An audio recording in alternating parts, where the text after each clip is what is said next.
માવદાસ્પૃત રસ સિંધુ ગ્રંથ પ્રસંગ 27મો પાન નંબર 55 ઉપરથી દેખાવેખી વિશે પ્રસંગ છે કે વૈષ્ણવે દેખાવેખી ન કરવી, કોઈ કરે છે એમ ન કરવું એ સમજાવે છે કે એક વૈષ્ણવ જમના તટ બેઠો છે, ત્યાં ઘણા મચ્છ જળમાં તરતા દીઠા. એ જળની અંદર ઘણા માછલા તરતા જોયા.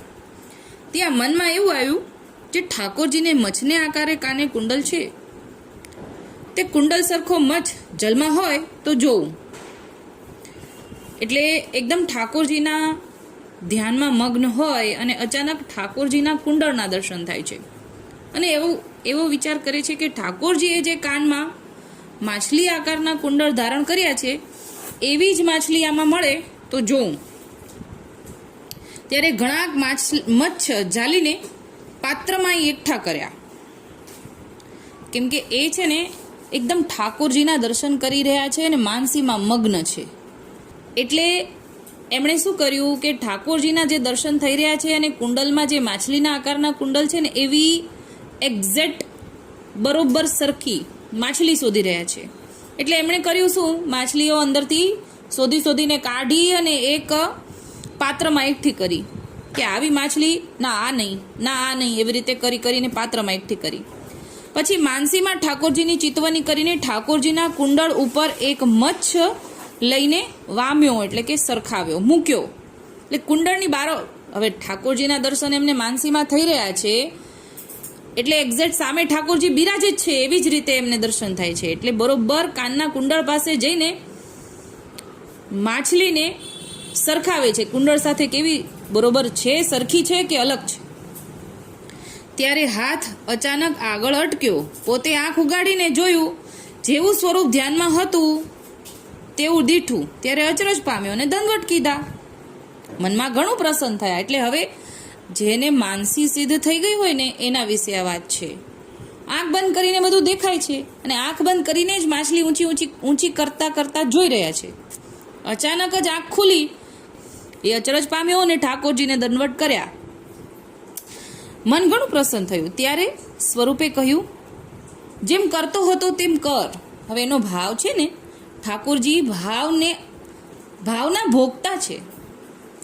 ઠાકોરજી એમ કહે છે કે તું જેમ કરતો હતો ને એમ કર, હજી કુંડળ ગોત મારા માટે. ત્યારે વળી એક મચ્છ ઉપર સાક્ષાત ધર્યો, પણ કુંડળ સરખો નહીં તે નાખી દીધો. એટલે હવે પાછી બીજી માછલી લીધી, પણ કુંડળ સરખી નહોતી, એટલે કુંડળ જેવી નહોતી, એટલે પાછી માછલી ફેંકી દીધી. વળી બીજો લઈને એમ જ કર્યું, પણ કુંડળ સરખો નહીં અને નાખી દીધી માછલી. આમ ઘણાક માછલા જોઈને નાખી દે છે.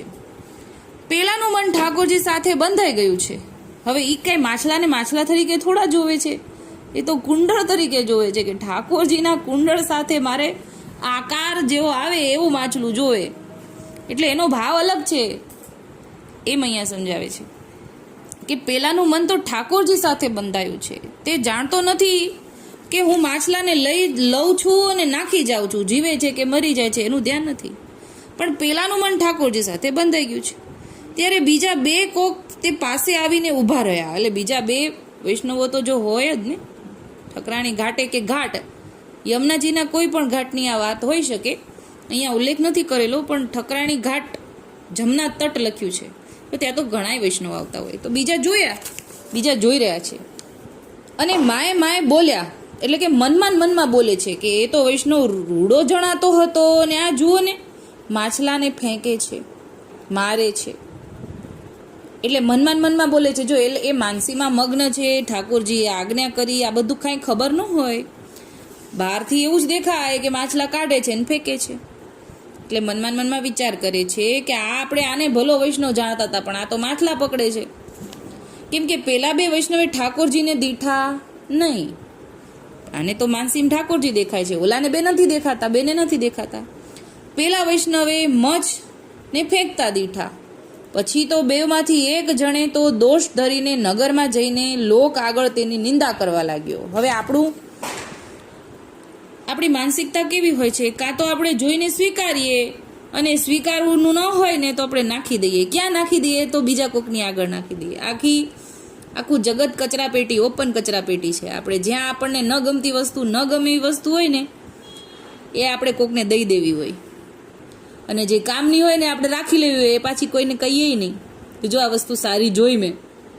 પણ ધર્મમાં ઊંધું છે, આપણા પુષ્ટિ માર્ગમાં ઊંધું છે. આપણને ન ગમી એવી વસ્તુ કોઈને કહેવી નહીં. બીજાનું પણ મન બગડે, દ્રષ્ટિમાં દોષ આવે બીજાની, અને સારી આવી લાગી હોય ને તો એ બધાને કહેવી. આ પુષ્ટિ માર્ગ આ સમજાવે છે આપણને કે કોઈનો સારો ભાવ જોયો હોય ને કે જો આ પ્રમાણે કરવાથી એનો ભાવ સારો લાગ્યો તો આપણે કરવું જોઈએ, બધાને કહેવું જોઈએ. પણ અહીંયા ઊંધું થાય છે.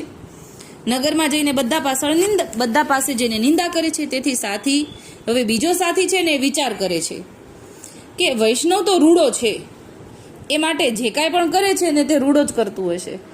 જે કરે છે એ સારું જ કરતા હશે. વળી વિચાર્યું કે એ કરે છે ને એ હું કરું. પછી એ વેગળો સિંહ જમનાજીના તટે જઈને બેઠો, એટલે કે થોડોક આગળ બેઠો.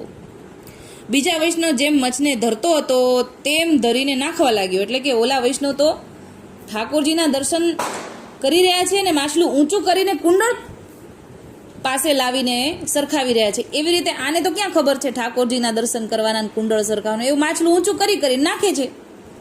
મચ્છ મરતા જાય છે. એમ કરતા કોક સાધુજન આવ્યો, તેણે સર્વ પ્રકાર દીઠો. ત્યારે તેણે બીજા વૈષ્ણવને વાર્યો. એટલે કે બીજો જે વૈષ્ણવ હતો જે દેખાવેખી કરતો હતો એને વારે છે, એને ના પાડે છે કે તું આ અધર્મ કરે છે. ત્યારે વૈષ્ણવે સાધુને કહ્યું, જે પેલો વૈષ્ણવ ઉત્તમ છે એને મેં કરતો દીઠો. હું જાણું છું એ રૂડું જ કરતો હશે, તો હું પણ એ કામ કરું છું. તે માટે એનું દેખીને કરતો હતો. એટલે કે ઓલા કરે છે એટલે હું કરું છું. પછી પેલા સાધુને કહ્યું કે જે એમ કીજે નહીં, એટલે કે એવું નહીં કરવાનું. તે વૈષ્ણવનો પ્રકાર જગદીશ જાણે છે, પણ આપણે દેખાવેખી અણસમજી વાત કીજીએ નહીં. કીજે તો ત્યાં દોષ ઉપજે. એટલે આપણે સમજ્યા વગર કરીએ તો આપણે કરવા સારું જતા હોઈએ તો ઉલટાનો દોષ પડે. જે આટલા મચ્છ માર્યા તે મચ્છ માર્યા તે ભૂંડું કીધું, હવે તું રેવા દે એમ કહ્યું. પછી તે ઉઠી ગયો. એટલે પછી હવે માની ગયા ઓલા સંતની વાત કે તું રેવા દે, આટલા બધા માછલા મારી નાખો છો, એની વાત તને ખબર છે શું કરવા કરે છે, રેવા દે. એટલે ઊભા થઈ ગયા. તે માટે પેલા બે સ્નેહી જે કલ્પવૃક્ષ પર બેઠા છે તે બેઉના પાસે એણે પ્રમાણે ઠાકોરજી છે. ઠાકોરજીને બે સ્નેહીજન દેખે પણ બીજો કોઈ દેખે નહીં. ઠાકોરજી બિરાજે છે એ તો જે ઠાકોરજી દેખાડવા માંગે એને દેખાય, બીજા તો લોક તેની નિંદા કર્યા કરે. માટે સાધુજને ઉત્તમમાં ઉત્તમ વૈષ્ણવની દેખાવેખી ન કરવીને અને નિંદા પણ ન કરવી એવો બોધ આપ્યો. નિંદા તે અભિમાનની દાસી છે. નિંદા તે અભિમાનની દાસી છે. એટલે કે અભિમાન, પેલા દાસી આવે વ્યવસ્થા કરવા, પછી એના શેઠ આવે, પેલા શેઠ નો આવે. એટલે નિંદા શરૂ થઈ જાય ને એટલે આપણી અંદર અભિમાન આવવાની શરૂઆત થાય. જેથી નિંદા કીજે સકલ દોષ આવે, માટે નિંદા ન કીજે, એવું સમજાવ્યું છે. અત્યારે આટલું જ બોલીને મારી વાત